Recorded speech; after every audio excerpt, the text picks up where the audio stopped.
अस्सलाम वालेकुम। आज हम बात करेंगे दुनिया की सबसे अहम और मसरूफ़ समुद्री गुज़रगाहों में से एक सुएज़ कैनाल के बारे में। ये नहर ना सिर्फ मशरक़ और मगरब को जोड़ने का एक अजीम रास्ता है, बल्कि आलमी मईशत के लिए भी रीढ़ की हड्डी की हैसियत रखती है।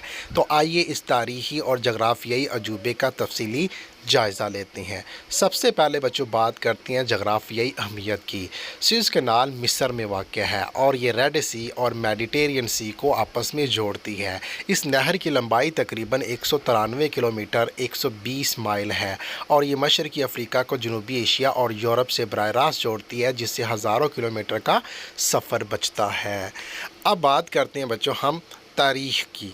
इस अजीम मनसूबे का ख्वाब सबसे पहले कदीम मिस्र के फ़रौनों ने देखा था, लेकिन जदीद सुएज़ कैनाल का बाकायदा आगाज़ 1859 में फ़्रांसीसी इंजीनियर फ़र्डिनेंड डी लिस्पिस ने किया और 10 साल बाद 1869 में इसका इफ्तिताह हुआ। ये दुनिया की सबसे बड़ी और सबसे ज़्यादा इस्तेमाल होने वाली इंसानी हाथों से बनाई गई नहर है। अब बच्चों हम बात करते हैं आलमी मईशत में किरदार। आज दुनिया के तकरीबन 12% तजारती माल बरदारी इस नहर से गुज़रती है। तेल, कुदरती गैस और तजारती सामान से लदे हज़ारों जहाज़ हर साल इस रास्ते से गुज़रते हैं, जो आलमी मईशत की रफ्तार को तेज़ करते हैं। 2021 में बच्चों ईवर गिवन नामी एक बड़ा माल बरादर जहाज़ इस नहर में फंस गया था, जिसने आलमी तजारत को बुरी तरह मुतासर किया था। इस वाक़े ने सुएज़ कैनाल की अहमियत और इसकी कमज़ोरी को दुनिया के सामने रखा। अब बच्चों इसका इक़्तिसादी फ़ायदा मिस्र के लिए सुएज़ कैनाल एक बड़ी आमदनी का ज़रिया है। हर साल अरबों डॉलर इस नहर से गुज़रने वाले जहाज़ों के टूर से हासिल होते हैं, जो मुल्क की मईशत को मज़बूत बनाते हैं। मिस्री हुकूमत ने 2015 में इस नहर की तोसी और गहराई बढ़ाने के मंसूबे मुकम्मल किए, ताकि बड़े और ज़्यादा जहाज़ इस रास्ते से गुज़र सकें। ये इक़दामात नहर की सहूलियत में इजाफ़ा और वक़्त की बचत के लिए किए गए। अब अच्छा हम बात करते हैं दिलचस्प हक़ाइक़ की।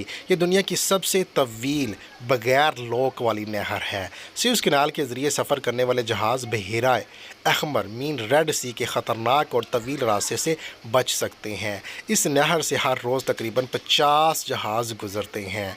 सुएज़ कैनाल की अहमियत इसकी मुख्तसर लंबाई के बावजूद बहुत ज़्यादा अहम है। ये नहर ना सिर्फ मशरक़ और मगरब के दरमियान तजारती पुल है, बल्कि आलमी सियासत और मईशत में भी अहम किरदार अदा करती है। अब बच्चों हम बात करते हैं अहम MCQs की, जो हमें BPSC के एग्ज़ाम या किसी भी कम्पिटिटिव एग्ज़ाम में पूछे जा सकती हैं। नंबर 1 बच्चों सुएज़ कैनाल किन दो समुद्रों को आपस में मिलाती है? ऑप्शन बी बच्चों रेड सी और मेडिटेरियन सी।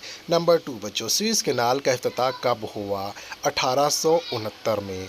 सुएज़ कैनाल की लंबाई कितनी है बच्चों? 193 किलोमीटर। सुएज़ कैनाल किस मुल्क में वाक़या है? ऑप्शन बी बच्चों मिस्र में। सुएज़ कैनाल की तमीर किसने शुरू की? ऑप्शन सी बच्चों फ़र्डिनेंड डी लिस्पिस। सुएज़ कैनाल दुनिया के कितने फ़ीसद तजारती नक़्ल व हमल को सहूलत फ़राहम करती है? ऑप्शन सी बच्चों 12%। 2021 में कौन सा बड़ा जहाज़ सुएज़ कैनाल में फंस गया था? ऑप्शन बी बच्चों ईवर गिवन। सुएज़ कैनाल की ख़ास बात क्या है बच्चों? ये बग़ैर लोक है। सुएज़ कैनाल की तोसी कब मुकम्मल हुई? ऑप्शन बी बच्चों 2015। सुएज़ कैनाल का बुनियादी फ़ायदा क्या है बच्चों? बहरी सफ़र को छोटा करना, बड़े जहाज़ों के लिए गुज़रगाह, तेल की नक़्ल व हमल को तेज़ करना। ऑप्शन डी बच्चों ऑल ऑफ दीज़।